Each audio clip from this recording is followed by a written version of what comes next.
मसीह यीशु के कादर-ओ-अज़ीम नाम में आप सबकी सलामती हो। मैं आप सबको हमारे हर रोज़ की बाइबल रीडिंग के प्रोग्राम में खुशामदीद कहती हूँ।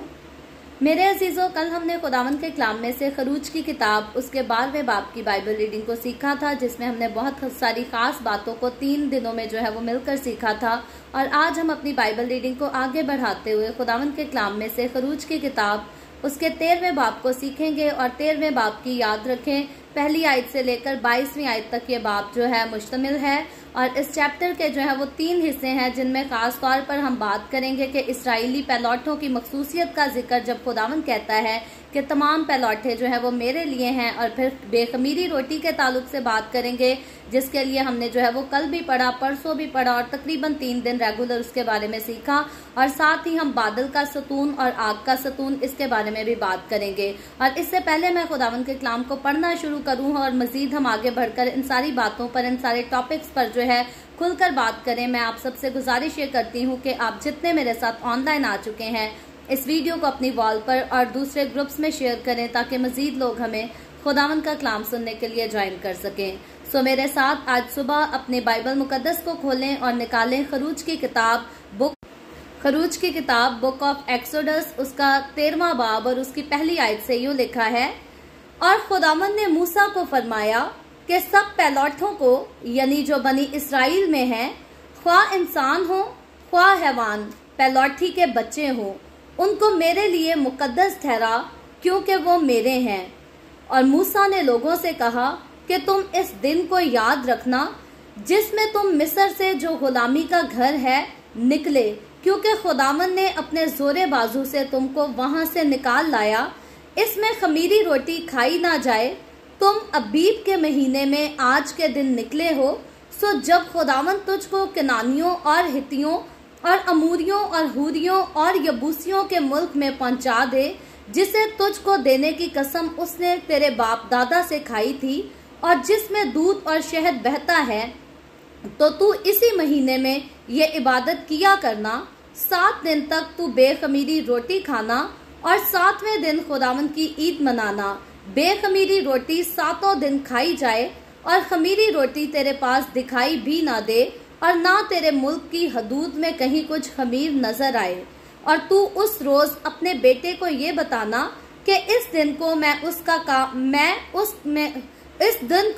उस काम के सबब से मानता हूँ जो खुदावंद ने मेरे लिए उस वक्त किया जब मैं मुल्के मिस्र से निकला। और यही तेरे पास गोया तेरे हाथ में एक निशान और तेरी दोनों आंखों के सामने एक यादगार ठहरे, ताकि खुदावंद की शरीयत तेरी जुबान पर हो, क्योंकि खुदावंद ने तुझको अपने जोरे बाजू से मुल्के मिस्र से निकाला। बस तू इस रस्म को इसी वक्त मईन में साल ब साल माना करना। और जब खुदावंद उस कसम के मुताबिक जो उसने तुझसे और तेरे बाप दादा से खाई, तुझको कनानियों के मुल्क में पहुंचाकर वो मुल्क तुझको दे दे, तो तू पैलौठी के बच्चों को और जानवरों के पैलौठों को खुदावंद के लिए अलग कर देना। सब नर बच्चे खुदावंद के होंगे,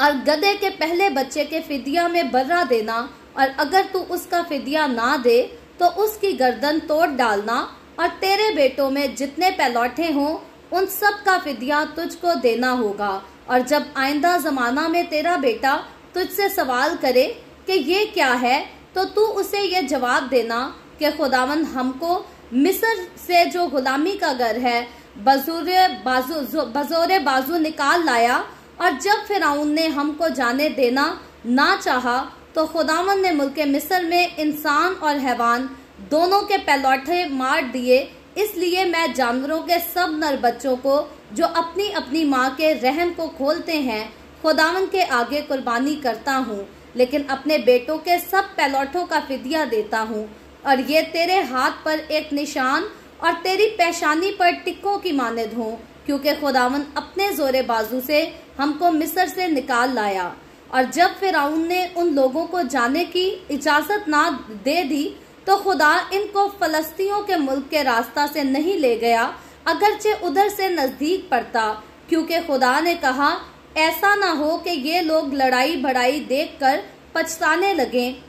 और मिस्र को लौट जाएं, बल्कि खुदा इनको चक्कर खिलाकर बैरे कुलजम के बियाबान के रास्ता से ले गया और बनी इसराइल मुल्क मिस्र से मुसला निकले थे। और मूसा यूसुफ की हड्डियों को साथ लेता गया, क्योंकि उसने बनी इसराइल से ये कहकर कि खुदा जरूर तुम्हारी खबर लेगा, इस बात की सख्त कसम ले ली थी कि तुम यहाँ से मेरी हड्डियां अपने साथ लेते जाना। और उन्होंने सकात से कूच करके बियाबान के किनारे एताम में डेरा किया। और खुदावन उनको दिन को रास्ता दिखाने के लिए बादल के सतून में और रात को रोशनी देने के लिए आग के सतून में होकर उनके आगे आगे चला करता था, ताकि वो दिन और रात दोनों में चल सकें। वो बादल का सतून दिन को और रात का सतून रात को उन लोगों के आगे से हटता ना था। खुदावन के पाक कलाम पढ़े और सुने जाने पर खुदावन की बरकत हो। खुदावन का शुक्र हो मेरे अजीजों।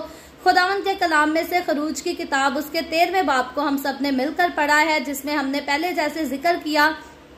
कि इस चैप्टर के जो है वो 3 खास हिस्से हैं, जिनमें से खमीरी रोटी के बारे में हम ऑलरेडी जो है वो काफी बातचीत कर चुके हैं और गुज़श्ता 3 दिन हमने मुसलसल जो है उसके बारे में सीखा भी है, बात भी की है। और आज जो खास 2 टॉपिक है हमारे सामने, 2 टॉपिक्स वो ये है कि सबसे पहली बात तो खुदा जो है वो पैलौठों को मुकर्रर करने की बात करता है, मुकद्दस ठहराने की बात करता है। और दूसरी बात जो है वो बादल का सतून और आग का सतून, जो कि इंसानी सोच और समझ के लिए ये बड़ी जो है वो हैरत अंगेज बात है कि ऐसा किस कदर मुमकिन है, कैसा हो सकता है। लेकिन याद रखें, हमारा खुदावंद खुदा जो कुदरत और जलाल से भरा, जो जिंदा खुदा है, जो अबद से था और जो अजल तक है, अजल से था अबद तक है, वो जो है वो सारी चीजों पर इख्तियार रखता है। वो कुदरत ताकत से भरा हुआ खुदा है और वो जब जो चाहे हमारे लिए कर सकता है और तमाम नस्ल इंसानी के लिए कर सकता है। और यही हम खुदावंद की कुदरत के अजीब कामों को देखते हैं कि जब कौम बनी इसराइल के लोग मुल्क मिस्र में गुलामी करते थे, तो किस तरह से खुदा ने अपना जोरे बाजू बढ़ाया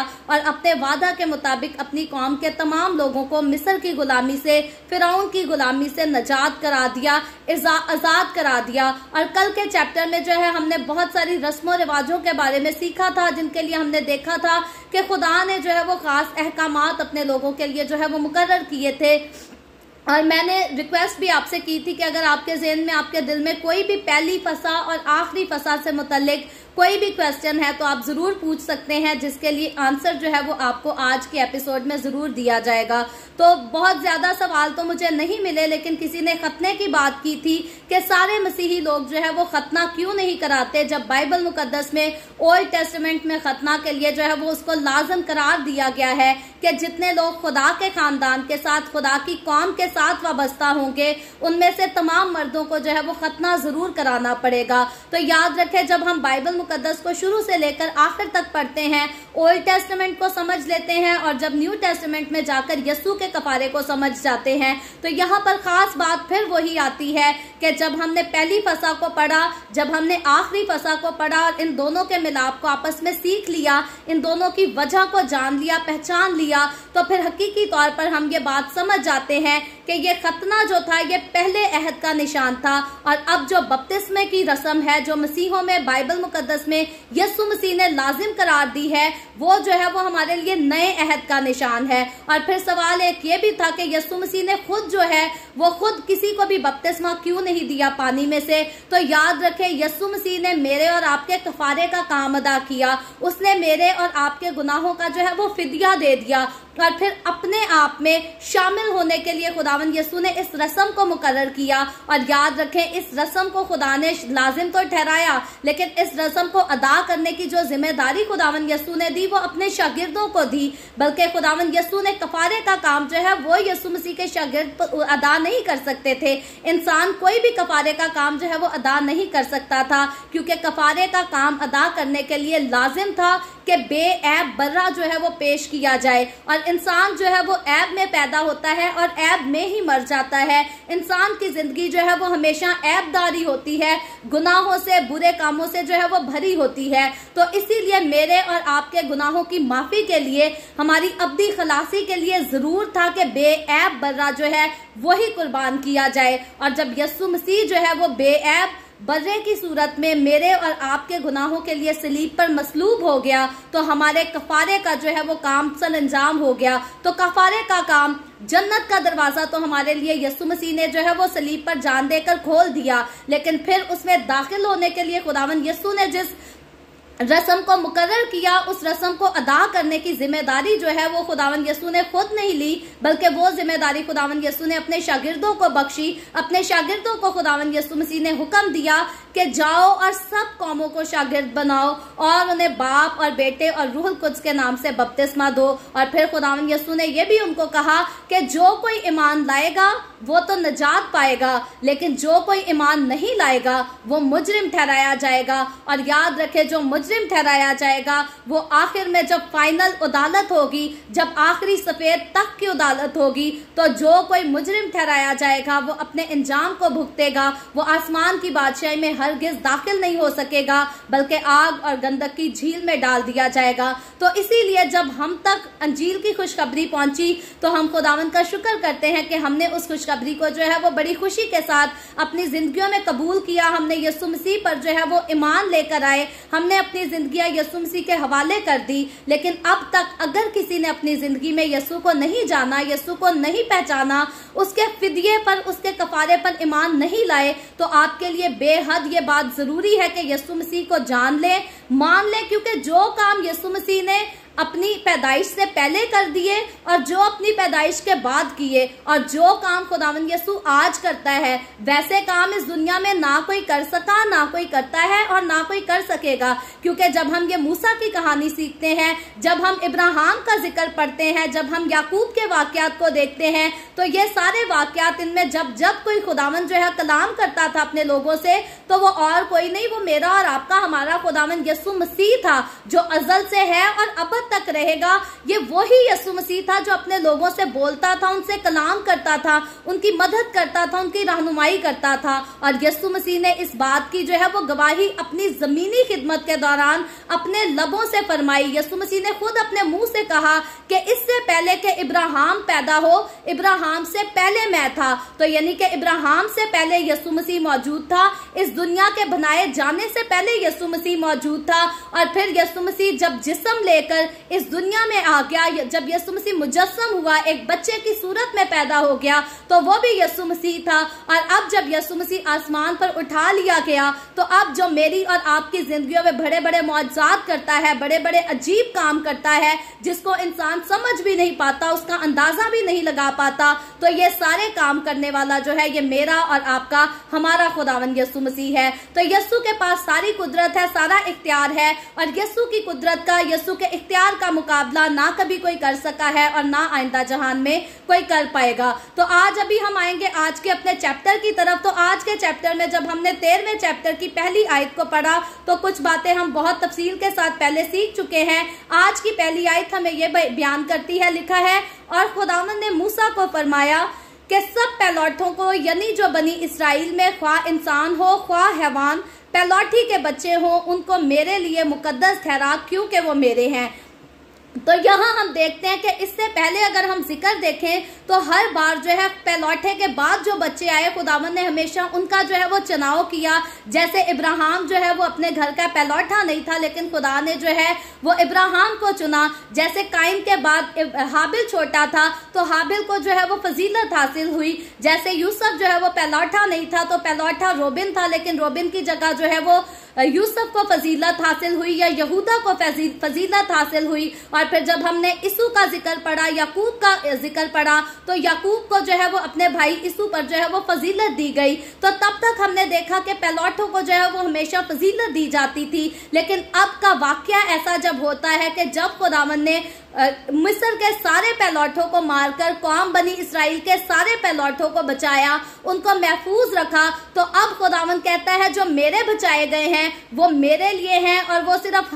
थोड़े वक्त के लिए नहीं बल्कि हमेशा के लिए, अबद के लिए जो है वो मेरे लिए मखसूस कर दिए जाएं, मेरे लिए उनको अलग कर लिया जाए, उनको मुकद्दस ठहरा दिया जाए। और खुदावंद याद रखें, इंसान से हमेशा ये चाहता है कि जो इंसान की सबसे कीमती चीज है वो इंसान हमेशा खुदावन के लिए जो है उसको पेश कर दे। और खुदा यहाँ पर जानता है, खुदा बाकी औलाद, सबसे छोटी औलाद को भी जो है मिस्र में मार सकता था, बीच के बच्चे भी मिस्र में मर सकते थे, लेकिन पहलौठे के हाथ में हमेशा जो है वो घर का इख्तियार होता है, खानदान का इख्तियार होता है। और खुदावन यस्सु ने जब खुदा ने कलाम किया तो खुदा ने यहाँ पर यही बात की कि इसराइल जो है वो मेरा पहलौठा है, मेरा बेटा है, बल्कि मेरा पहलौठा है। तो खुदा ने इसराइल को अपने नजदीक, अपनी नजर में जो है एक पहलौठे की हैसियत भी दी और फिरौन बादशाह को इससे आगाह भी किया कि तू मेरे पहलौठे को सताता है तो मैं तेरे पहलौठे को जरूर मारूंगा। और फिर खुदा ने जिस बात से फिरौन बादशाह को आगाह किया, खुदा ने उस काम को जो है वो करके भी दिखाया।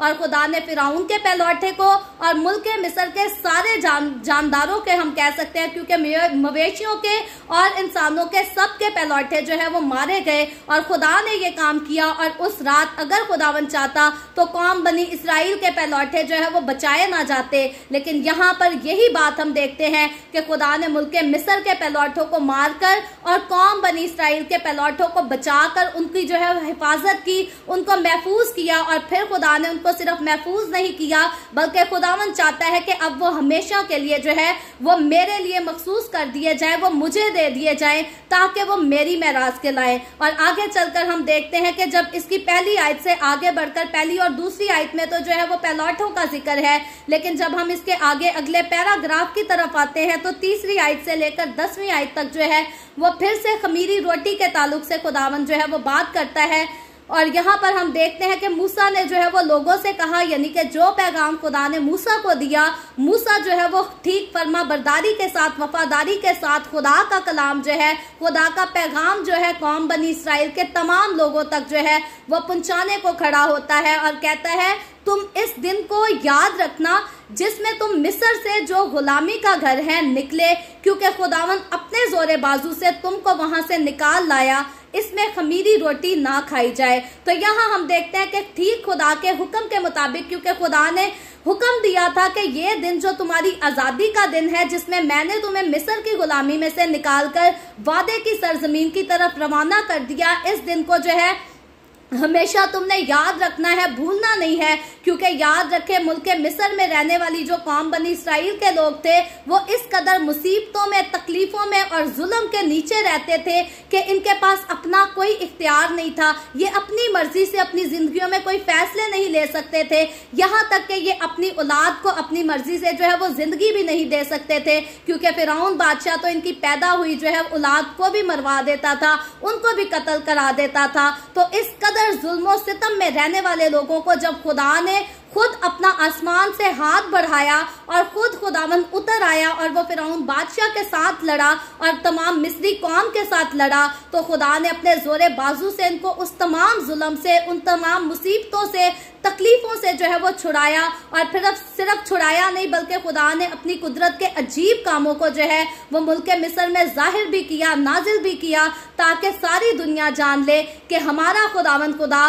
जो जिंदा खुदा है वो हर चीज पर जो है वो अपना इख्तियार रखता है और वो अपनी मर्जी के मुताबिक जो है वो खाकसार को तो तख्त पर बिठा सकता है, लेकिन तख्त वालों को उनके ओहदे से गिराकर जो है वो खाक में मिला सकता है। और खुदा जो है वो हमेशा ऐसा ही करता है। बाज़ोकात लोग समझते हैं कि शायद हमारे पास बहुत पैसा है, हमारी बड़ी चलती है, हमारा बड़ा नाम है, तो शायद हम जो चाहते हैं वही होगा। लेकिन याद रखें, खुदा के सामने ना तो पैसा ठहर सकता है, ना कोई कौम ठहर सकती है, ना कोई कबीला ठहर सकता है, और ना किसी की सिफारिश, ना किसी का इख्तियार ठहर सकता है। और यहाँ पर फिरौन जो बड़े इख्तियार वाला था, फिरौन जो बड़े तख्त पर बैठा, बड़ा ताज पहनकर बैठता, बड़ी दौलत का मालिक था, खुदा ने जो है वो पल भर में उसकी सारी सल्तनत को जो है वो नेस्तो नाबूद कर लिया और अपनी कौम को गुलामी से छुड़ाकर वादे की सरजमीन की तरफ जो है वो रवाना कर दिया। और इसीलिए खुदा ने अपने बंदा मूसा की मार्फत ये हुक्म भी जारी किया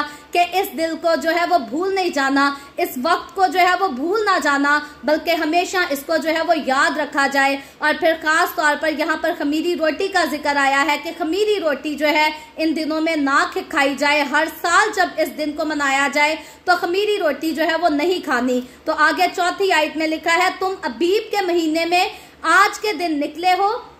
सो जब खुदावन तुझको कनानियों और हित्तियों और अमूरियों और हूरियों और यबूसियों के मुल्क में पहुंचा दे, जिसे तुझको देने की कसम उसने तेरे बाप दादा से खाई थी और जिसमें दूध और शहद बहता है, तो तू इसी महीने में ये इबादत किया करना। और फिर आगे 6ठी आयत में लिखा है, 7 दिन तक तू बेखमीरी रोटी खाना और 7वें दिन खुदावन की ईद मनाना। तो यहाँ हम देखते हैं कि खुदा जो है वो बार बार कौम बनी इसराइल को इस बात के लिए पाबंद करता है कि ना तो उस वक्त को भूलना है, ना इस दिन को भूलना है। और जब तुम वादे की सरजमीन में पहुंच जाओ तो इस त्योहार को जो है वो हर साल मनाया करना है और 7 दिन बेखमीरी रोटी खाकर और आखिरी दिन में जो है वो ईद मनाया करनी है। और फिर 7वीं आयत में लिखा है, बेखमीरी रोटी 7 दिन खाई जाए और खमीरी रोटी तेरे पास दिखाई भी ना दे और ना तेरे मुल्क की हदूद में कहीं कुछ खमीर नजर आए। तो यहाँ खुदा इस बात के लिए पाबंद करता है कि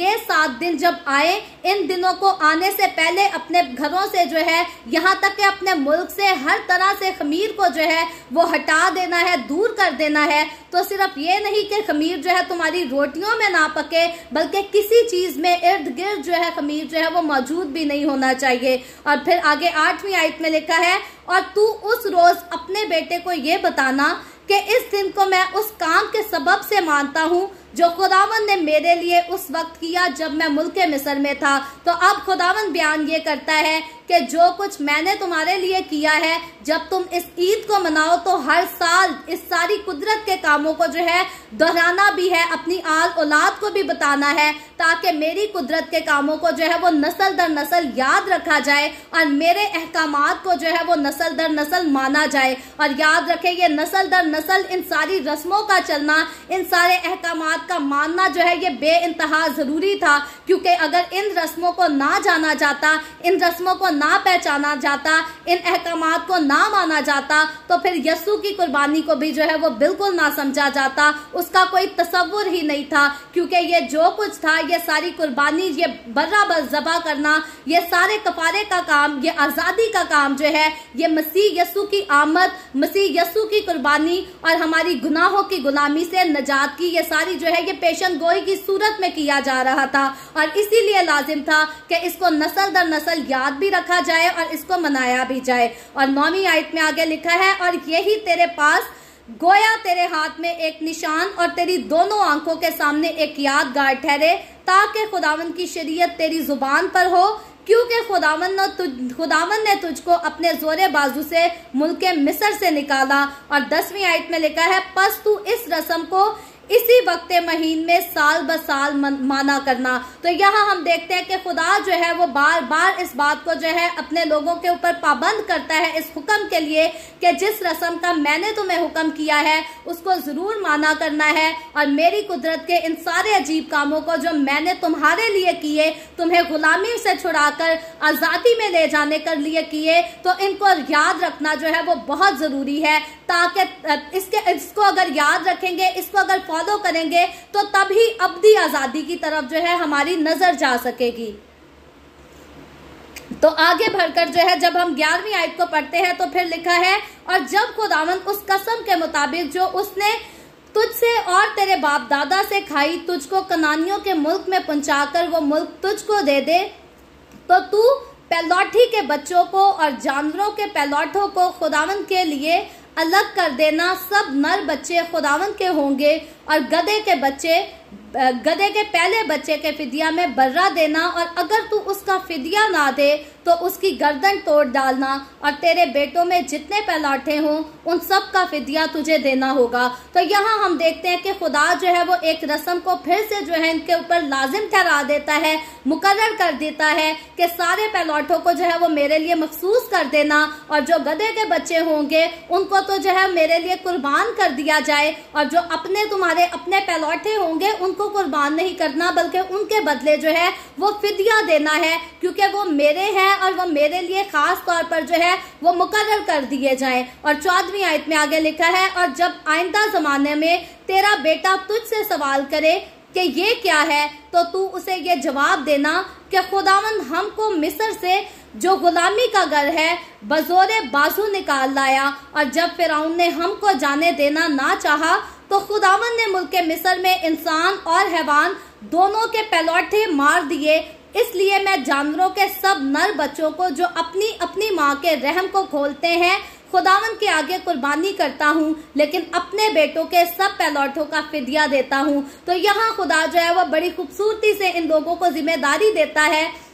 कि जब तुम्हारी औलाद पूछे, जब तुम्हारे बच्चे पूछे कि क्यों हम हर साल जो है इन रस्मों को करते हैं, हम क्यों जो है वो ऐसे काम करते हैं, तो जरूर है कि अपने बच्चों को ये यादगार जो है बताई जाए, इस वाक्य के बारे में बताया जाए कि खुदावंद ने किस तरह से अपना जोरे बाजू बढ़ाकर हमें गुलामी के घर से निकालकर वादे की सरजमीन में जो है वो दाखिल किया है। और आगे 16वीं आयत में लिखा है, और ये तेरे हाथ पर एक निशान और तेरी पेशानी पर टिक्कों की मानद हो, क्योंकि खुदावंद अपने जोरे बाजू से हमको मिस्र से निकाल लाया। और उसके बाद 17वीं आयत में हम खुदावंद के एक और अजीब करिश्मे की तरफ जो है वो गौर करते हैं कि खुदावंद ने जब अपनी कौम को छुड़ा लिया, अपनी कौम को गुलामी के घर से निकाल तो लाया, आगे चलकर खुदा ने जो है वो अपनी कौम के लोगों को छोड़ा नहीं, उनसे दस्तबरदार नहीं हुआ, उनसे बेवफाई नहीं की। और हम खास बात यहाँ पर सीखते हैं कि खुदावंद ने जो है उनको हुक्म तो दिया कि लंबे रास्ते से जाना है, बैरे कुलजुम की तरफ से जाना है, लेकिन उस सारे रास्ते में खुदावंद जो है इनका साथ नहीं छोड़ता। और 17वीं आयत में लिखा है, और जब फिरौन ने उन लोगों को जाने की इजाजत दे दी तो खुदा इनको फलस्तीनियों के मुल्क के रास्ता से नहीं ले गया, अगरचे उधर से नजदीक पड़ता, क्योंकि खुदा ने कहा ऐसा ना हो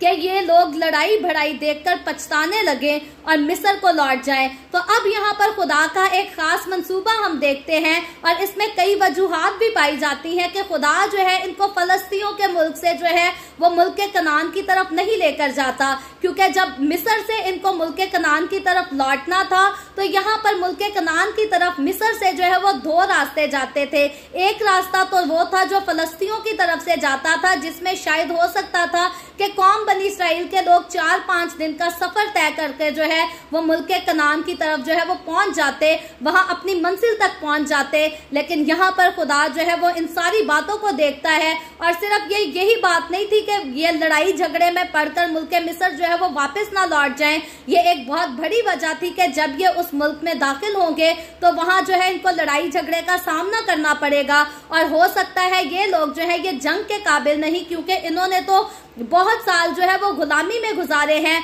जुल्म को, तकलीफों को, मुसीबतों को बर्दाश्त किया है, और 4-5 दिन में ये जो है ये जंग के काबिल नहीं हो सकते, और इसीलिए ये फलस्तीनियों के साथ लड़ नहीं पाएंगे, जंग नहीं कर पाएंगे। एक तो वजह ये है कि खुदा जो है इनको बैरे कुलजुम के रास्ते से ले जाने की बात करता है, और फिर खास वजह खुदा ने यहाँ पर जो है इनके ईमान को भी देखना था, इनके ईमान की आजमाइश भी करनी थी, और फिर खुदा ने अपनी शरीयत भी जो है वो इन पर लागू करनी थी। इन लोगों को खुदा ने पाबंद करना था, अपने कानून बताने थे, अपने जोरे बाजू को और ज्यादा दिखाना था, ताकि जब ये खुदा के और कुदरत के अजीब कामों को देखें, जब ये दिन और रात खुदावंद को अपने साथ खड़ा देखें, तो तब ये ईमान में जो है वो और ज्यादा मजबूत हो सके, कायम रह सके। क्योंकि अगर ये 4-5 दिन में मुल्क के कनान पहुंच जाते तो हो सकता था ये बुरे हालात को देखकर जो है वो वापस मुल्क मिस्र में लौट जाते, लेकिन खुदावंद बहुत सारी वजूहात की बिना पर करता है कि इनको जो है वो फलस्तीनियों के रास्ते से नहीं बल्कि बैरे कुलजुम के रास्ते से लेकर जाता है, जहां इनको जो है तकरीबन 40 साल लगेंगे वादे की सरजमीन में पहुंचने के लिए। लेकिन याद रखें, जब खुदावंद ने हमारी मंजिल खूबसूरत रखी होती है तो हमारे इम्तहानात जो है वो भी हमारे लिए बहुत सख्त होते हैं। तो आगे 18वीं आयत में लिखा है, बल्कि खुदा इनको चक्कर खिलाकर बैरे कुलजुम के बियाबान के रास्ते से ले गया, और बनी इसराइल मुल्क मिस्र से मुसला निकले थे। तो यहाँ पर बैरे कुलजुम की जब बात आती है तो यहाँ पर एक बहुत बड़ी वजह यह भी थी बैरे कुलजुम के रास्ते से इनको लेकर जाने की, कि यहाँ पर खुदा ने जो है वो फिरौन की आखिरी मंजिल जो थी उसके लिए तय की गई थी कि उसको पानी में डूबना था। अपनी पूरी बादशाहत, अपने पूरे इख्तियार से मुलब्बस फिरौन को जो है वो अपना आखिरी इंजाम भुगतना था, और जरूर था कि फिरौन और उसकी फौज जो है वो बैरे कुलजुम में बहा दिए जाते और उनका खात्मा, मुकम्मल खात्मा किया जाता। और ये भी एक वजह थी कि खुदा जो है इनको बैरे कुलजुम के रास्ते से लेकर जाता है। और यहाँ पर खुदा खास इस बात को साबित करता है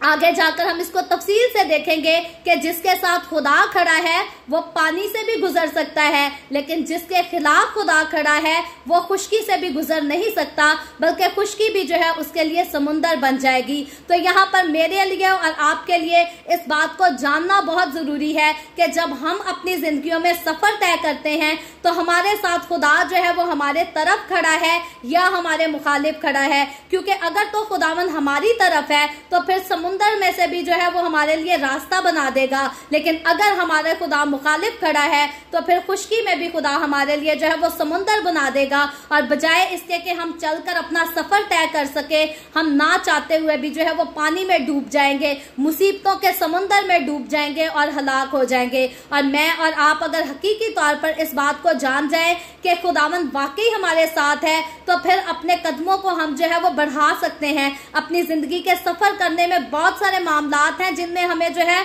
वो पता नहीं चलता, समझ नहीं आती कि हमें चलना चाहिए या नहीं चलना चाहिए। लेकिन याद रखें, एक बार जब इंसान जान जाए कि खुदावंद हमारे साथ खड़ा है तो फिर मौत की वादी में से भी गुजरते हुए उसे डर नहीं लगता, क्योंकि खुदावंद जो है वो उसके साथ खड़ा होता है। और जिसके साथ खुदावंद खड़ा होता है फिर खुदावंद के आशा से, खुदावंद की लाठी से उसको जो है वो हमेशा तसल्ली भी रहती है। फिर वो भले अपनी आंखों से आंसू बहाए, भले वो रोए गिड़गिड़ाए, लेकिन उसको पता होता है कि मेरा जिंदा खुदा जो है वो मेरे साथ खड़ा है और वो मौत की वादी में से भी जो है वो मुझे निकाल कर हिफाजत से जो है वो ले जाएगा। जिस तरह खुदा जो है कौम बनी इसराइल को आगे चलकर हम देखेंगे कि बैरे कुलजम से संभाल कर अपनी पनाह में जो है अपने हाथों से, अपने जोरे बाजू से ले जाता है और उसके सारे दुश्मनों को जो है वो पानी में डुबो देता है। और आगे 19वीं आयत में लिखा है, और मूसा यूसुफ की हड्डियों को साथ लेता गया, क्योंकि उसने बनी इसराइल से ये कहकर के खुदा जरूर तुम्हारी खबर लेगा, इस बात की सख्त कसम ली थी कि तुम यहाँ से मेरी हड्डियां अपने साथ लेते जाना। और यहाँ हम देखते हैं कि खुदावंद के बंदा यूसुफ ने जो हुक्म दिया था और जो वादा लिया था, कसम ली थी कि जब तुम वादे की सरजमीन की तरफ रवाना हो जाओ तो मेरी लाश को जो है वो मिस्र में दफन ना करना, बल्कि मेरी हड्डियों को जरूर मुल्क मिस्र से जो है वो लेकर जाना, ताकि वादे की सरजमीन में मुझे भी पहुंचाया जाए, मेरी हड्डियों को पहुंचाया जाए। तो यहाँ पर यूसुफ की उस कही हुई बात के मुताबिक जो है, क्योंकि यूसुफ ने इस बात को लाजिम किया था कि खुदा के ये सारे अहकामात, खुदा के ये सारे वादे जो है वो नस्ल दर नस्ल अपनी कौम को बताए जाएं, उनको पहचान कराई जाए। तो क्योंकि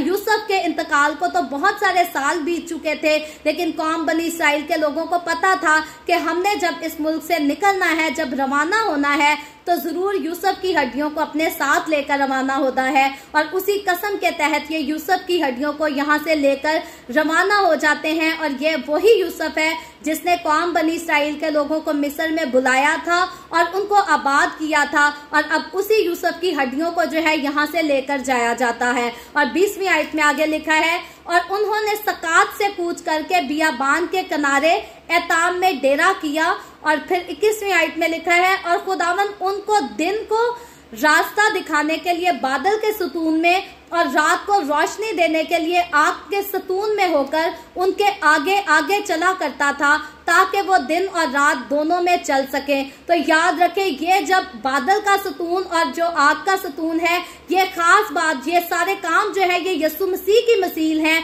और ये यीशु मसीह खुद था जो आग में से होकर और बादल में से होकर अपने लोगों के सामने ठहरा रहता था, उनके सर पर रहता था और उनके साथ साथ उनके आगे आगे चलता था, उनको रास्ता बताता था। जब याद रखें, कौम बनी इसराइल के लोग मुल्क मिस्र से रवाना हुए तो उनके पास हमारे जैसे एंड्रॉइड सेल फोन नहीं थे, ना कोई आईपैड थे, ना उनके पास कोई नेविगेशन था, ना कोई मैप था कि उनको कहां से निकलकर कहां जाना है। तो ये मेरा और आपका, हमारा खुदावंद यीशु मसीह था जो उनको आग में से होकर, बादल में से होकर जो है वो दिखाई देता था और आगे आगे चलकर उनको रास्ता बताता था। और ये वही खुदावंद था जो सारे रास्तों को बनाने वाला था, और जो रास्ते बनाता है वही रास्ते दिखाता है, और जो अपने जोरे बाजू से अपने लोगों को एक बार किसी चीज से निकाल लाता है, छुड़ा लाता है, वो फिर कभी उनको अकेला नहीं छोड़ता, वो कभी उनसे दस्तबरदार नहीं होता। और खुदावंद यीशु जब उसने अपना जोरे बाजू वाला हाथ बढ़ाकर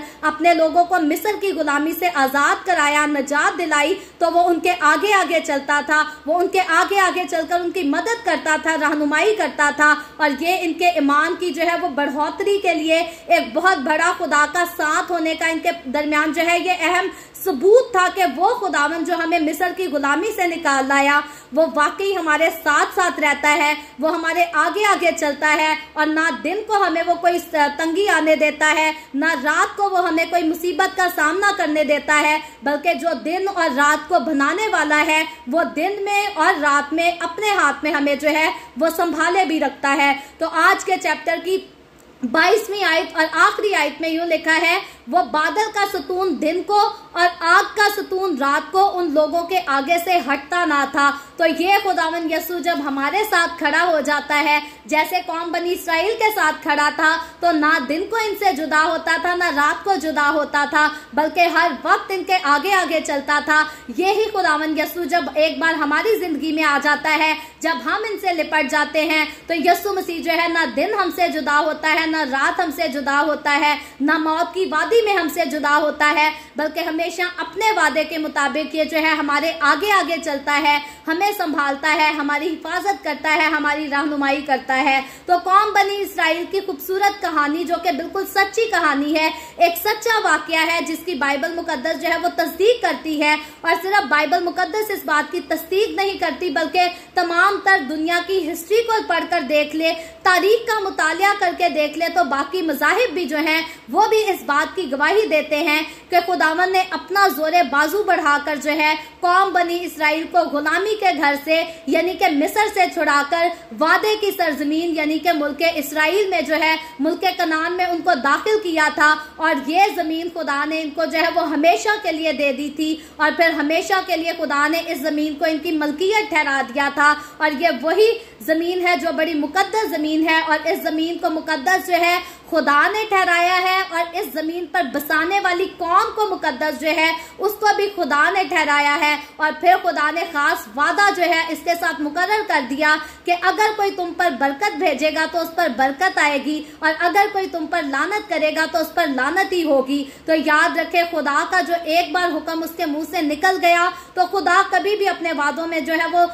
मुकरता नहीं, उनसे कभी इनकार नहीं करता। तो एक बार जिस कौम को, जिस कबीले को खुदा ने फजीलत दे दी, फिर दुनिया की कौमें भले उठकर जो है उसके मुकाबले में खड़े हों। जिसको खुदा ने फजीलत दी है उसको खुदा ने फजीलत दी है, और जो खुदा का दिया है उसको इंसान चाह कर भी जो है वो कभी नहीं उससे छीन सकता। फिर चाहे एक फिरौन उठ खड़ा हो या 10 फिरौन उठ खड़े हो, जो खुदावंद का है वो खुदावंद ही का रहेगा। और जिसको खुदावंद ने सलामत रखा है उसको खुदावंद सलामत हमेशा रखेगा, और कोई भी जो है उस पर किसी किस्म की आंच नहीं पहुंचा सकता। और वही खुदावंद मेरे और आपके हमारे साथ खड़ा है। जैसे कौम बनी इस्राएल को उसने गुलामी के घर से निकालकर मुल्के कनान वादे की सरजमीन में दाखिल किया, इसी तरह वही खुदावंद मुझे और आपको हमें गुनाहों की गुलामी से छुड़ा चुका है, हमें अब्दी मौत से छुड़ा है, और अब जल्द हमें जो है वो बादलों पर आकर हमें अपने साथ ले जाने को है, ताकि हमें भी जो है वो वादे की सरजमीन में दाखिल कर सके, यानी कि नए आसमान, नई जमीन और नए यरूशलेम में दाखिल कर सके। सो मुझे और आपको, हमें भी कौम बनी इस्राएल के लोगों की तरह जो है खुदावंद के सारे हुक्मों को बखूबी मानने की जरूरत है। हर साल इनको जो है अपनी जिंदगियों में जो है वो याद रखने की जरूरत है, और फिर सिर्फ हमें खुद याद नहीं रखना बल्कि अपनी नस्ल को, अपनी औलाद को भी बताना है। और फिर हमें जब खुदा ने जिम्मेदारी दी है तो सिर्फ हमें अपनी औलाद की जिम्मेदारी या अपनी कौम की जिम्मेदारी नहीं दी, बल्कि खुदावंद ने हमें लाजिम ठहराया है कि जाओ और सारी कौमों को शागिर्द बनाओ। तो हमें सिर्फ अपनी कौम के लोगों तक या अपने घर के बच्चों तक नहीं रहना, बल्कि नजात के पैगाम को, जिंदगी के पैगाम को हमें हर जगह लेकर जाना है, गली गली लेकर जाना है, घर घर लेकर जाना है, बाजारों में लेकर जाना है, ताकि हम ज्यादा से ज्यादा लोगों को जो है वो मौत से निकालकर जिंदगी की तरफ, निजात के तक के पास लेकर आ सके। सो खुदावन मुझे और आपको हमेशा अपने जलाल के लिए, बशारत के काम के लिए, निजात की खुशखबरी के लिए जो है वो हमेशा इस्तेमाल करता रहे और आज के कलाम के वसीला से हम सबको बहुत बरकत बख्शे। अभी हम दुआ करेंगे और इससे पहले मैं दुआ करूं, आप सबसे गुजारिश करती हूं, आपके पास कोई भी प्रेयर रिक्वेस्ट है तो आप नीचे कमेंट में लिख सकते हैं। आए हम सब दुआ करेंगे। Hallelujah hallelujah. प्यार से भरे जिंदा आसमानी बाप, लश्करों के रब यहोवा यरी, मैं तेरे प्यारे बेटे अपने प्यारे खुदावंद यीशु मसीह के नाम में तेरे कदमों में आती हूँ, तेरी शुक्रगुजारी करती हूँ खुदावंद इस वक्त के लिए जो तूने हमें बख्शा ताकि हम तेरे पाक कलाम को पढ़ सके, इससे बरकत हासिल कर सके। खुदावंद मेरे साथ जितने लोग ऑनलाइन आए हैं तेरे पाक कलाम को पढ़ने के लिए, सुनने के लिए, इन तमाम लोगों पर अपना हाथ बढ़ा, इनके घरानों पर अपना हाथ बढ़ा। खुदावंद सबको बरकत दे, अपनी पनाह में ले खुदावंद, तो अपने लोगों के रोटी पानी में, कारोबार में, हर चीज में बरकत को अंडेल, ताकि तेरे लोगों को कभी किसी चीज की कोई कमी ना आने पाए और तेरे लोग तेरी हजूरी में शादमान रहे, तेरी तारीफ, तेरी तमजीद, तेरी सिताइश करते रहें। इसी तरह खुदावंद जितने लोगों ने इस वीडियो के नीचे कमेंट्स में अपनी अपनी दरखास्तें लिखी हैं, मैं तेरी बंदी होते हुए तेरे लोगों की तमाम दरखास्तों को तेरे सामने पेश करती हूँ। खुदावंद मैं तुझसे मिन्नत करती हूँ, दरख्वास्त करती हूँ, अपना हाथ बढ़ा, अपने लोगों को खुदावंद इनकी दरखास्तों के मुताबिक मुस्बत जवाब दे और तमाम तरह की बीमारियों से, दुखों, तकलीफों, परेशानियों से आज़ाद कर, ताकि तेरे लोग आज़ाद होकर तेरी शुक्रगुजारी करें। जो बहनें भांज है खुदावंद उन पर भी अपना हाथ बढ़ा, उनको औलाद दे ताकि वो औलाद वाली होकर तेरी शुक्रगुजारी करें। और जो लोग बेरोजगार हैं खुदावंद तो उन पर भी अपना रहम वाला हाथ बढ़ा, उनको रोजगार मुहैया कर ताकि वो तेरी शुक्रगुजारी करें, तेरे नाम की गवाही दे सकें। खुदावंद मैं तेरे तमाम खादमों को, मुकद्दसीन को, पाकलीसियों को, परस्तारों को तेरी हुजूरी में याद करती हूँ। हर एक को अपने हाथों में ले, अपनी पनाह में ले खुदावंद, अपने जलाल, अपनी गवाही के लिए और ज्यादा कसरत से इस्तेमाल कर। मुझ पर अपना हाथ बढ़ा, the way of haven Facebook page पर अपना हाथ बढ़ा, सारी मिनिस्ट्री पर अपना हाथ बढ़ा, अपने जलाल के लिए, रूहों की नजात के लिए और ज्यादा कसरत से इस्तेमाल कर। बनी इसराइल पर तेरी बरकत, तेरी सलामती हो और हम सब पर भी तेरी बरकत और सलामती हमेशा होती रहे। मसीह यीशु के नाम में ये दुआ मांगती हूँ, आमीन। खुदावंद की सिखाई हुई दुआ में शरीक होंगे। आए हमारे बाप तू जो आसमान पर है, तेरा नाम पाक माना जाए, तेरी बादशाही आए, तेरी मर्जी जैसे आसमान पर पूरी होती है जमीन पर भी हो। हमारे रोज की रोटी आज हमें दे, जिस तरह हम अपने कर्जदार को माफ करते हैं तू भी हमारे कर्ज हमें माफ कर। हमें आजमाइश में ना पड़ने दे बल्कि बुराई से बचा, क्योंकि बादशाही, कुदरत और जलाल हमेशा तेरे ही हैं, आमीन आमीन। खुदावंद आप सबको बरकत दे। मेरे साथ हर रोज ऑनलाइन आकर खुदावंद के कलाम को सुनने के लिए आप सबका बहुत ज्यादा शुक्रिया। इस कलाम को जगह जगह शेयर करते रहें ताकि हम सबके वसीला से अंजील की मनादी कसरत से हो सके। और अगर अभी तक आपने हमारे YouTube के चैनल को सब्सक्राइब नहीं किया तो मैं आपसे गुजारिश करूंगी, नीचे पट्टी पर हमारे YouTube चैनल का नाम लिखा गया है जो कि इवेंजलिस्ट मारिया ऑफिशियल के नाम से है। आप जरूर इस नाम को अपने YouTube ब्राउजर में सर्च करें और इसको खुद भी सब्सक्राइब करें, अपने अजीजों से, अपने दोस्तों से भी सब्सक्राइब कराएं ताकि द वे ऑफ हेवन को जो है वो ज्यादा से ज्यादा आपका सपोर्ट मिल सके। सो कल फिर हम मिलेंगे the way of haven Facebook page पर, पाकिस्तान के सुबह 8 बजे, इंडिया के सुबह 8:30 बजे और कनाडा टोरंटो टाइम के मुताबिक रात को 11 बजे। और मजीद आगे बढ़कर खुदावंद के कलाम को सीखेंगे। खुदावंद आप सबके साथ हो, आप सबको बरकत दे, आमीन।